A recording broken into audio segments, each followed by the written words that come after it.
KSWAM, San Antonio College Radio. This is the Urban Suite DJ, D Major, Cheryl Metal. It's Monday. Hey, y'all, thank you for tuning in. Joining us for our first open mic session this evening, driving in from Austin. We're happy to have him live in the studio with us, CasinoATX. How are you this evening? Man, I'm doing good, D. Doing good. What up, Cheryl? What up, sir? Brought my homie with me, Chan with the left. Yo, Chan with the left. What's good, baby? Appreciate y'all coming through for sure. Yeah. Like I said, we've spoke before, like you said, yeah. about a year and a half, 2 years ago. Phone interview. Yeah.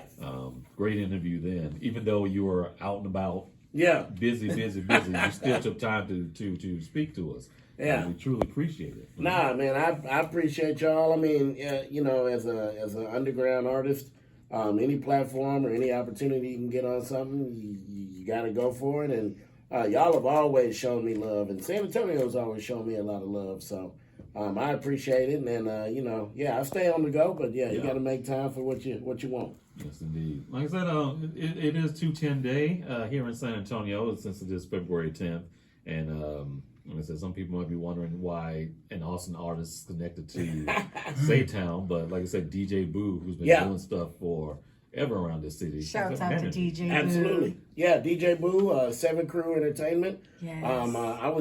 Me and Cheryl were just talking, and I realized I've been pretty deep in the San Antonio scene since maybe like 2006, 2007. Back when I was in Gutter Gang, we used to come here all the time. Yep. I have a lot of family here in San Antonio. I'm always here visiting family and cousins, aunts, you name it. So San Antonio's always been like a second home for me. Not even just musically, but because of my family.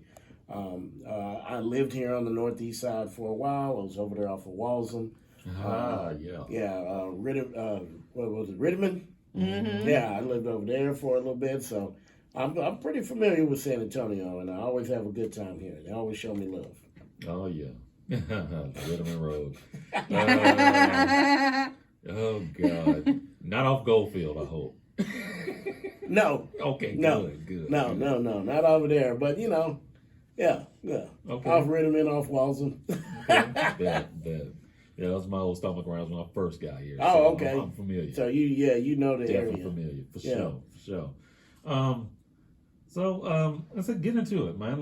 What got you into hip hop to begin with? Just quick. Ooh, man.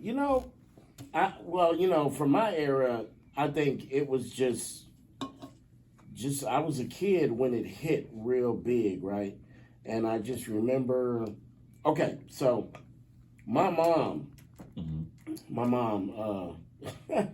she probably really got me into it, like no BS.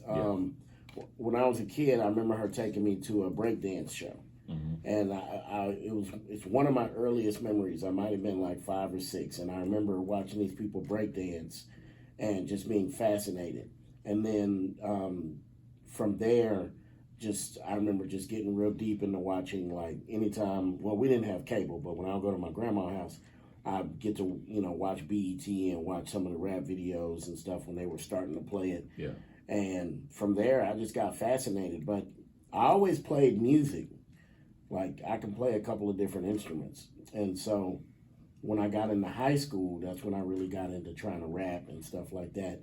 And, I forgot who I was telling this to, but I got hooked up with some people in high school. It's in Austin. I was going to Reagan High School, and there was a young guy there at the time named Nook Turner, and he was already very well known across the city when I met him, and we were like 15, 16 years old. He had already been rapping since he was like 8 or something. Whoa. So I mean, as a youngster, already getting paid to do shows and stuff, right? So when I got kind of linked in with them, his mom used to have us out. Kids, she would have us out in the front yard doing drills. Doing drills. Learning how to perform. Okay. So we're like teenagers. learning how to perform. It was like rap boot camp. She did this thing called mirror drills, and where she would hold a mirror in front of you, a full-length mirror, and start moving it around. And you had to rap and stay in front of the mirror. And it taught you how to rap on camera. Okay. And then she had us running around the block doing this verse. And we would have to do the verse. And she would yell at us every time. When we're on the other side of the block, she needs to hear us as if we're right in front of the house. Wow. And we're doing this at like 15, 16 years old. Like rap boot camp. So by the time I was 18, I was a beast. I'm still a beast on the stage. Like, I learned so much in those years. And I mean, like from a teenager on, I've just been hooked with doing music, performing, making music. Yeah, and I've just been in it ever since. Well, I took a little break, but yeah, I've been at it real tough since a teenager. Yeah. Well, hey, that's good though. Yeah. A lot of artists need that now to Oh, learn yeah. how to, carry themselves and actually have the breath control to perform live. That part. And want to perform live, not just rapping over their Yeah. vocals and stuff. Yeah, no. I mean, we learned how, like, I didn't realize at the time what it was teaching me, but you're learning how to control your diaphragm. Yeah. So I'm telling you, as kids, you could put us on the stage with grown-ups, and we were giving them a run for their money.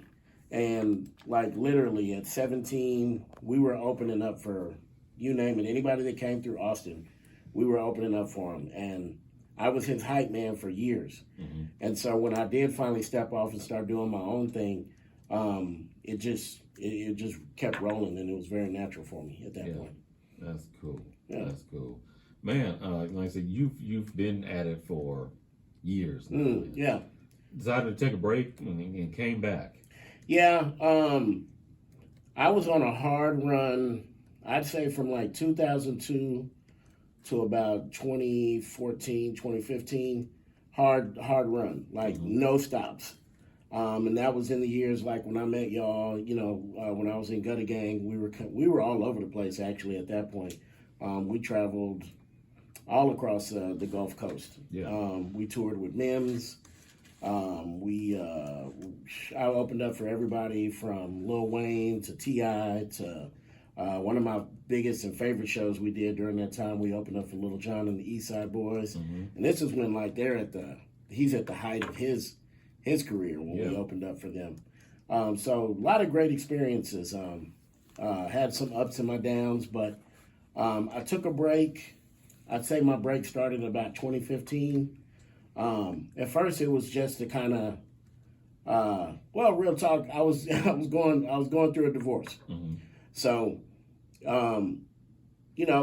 thought let me take a break, get my money back together, but in the middle of all of that, one of my kids passed away, and when that happened, I just, I didn't have anything. I didn't have anything to write about. I didn't have anything. I was just kind of tapped out. Yeah. And I was in my mind. I was like, okay, well.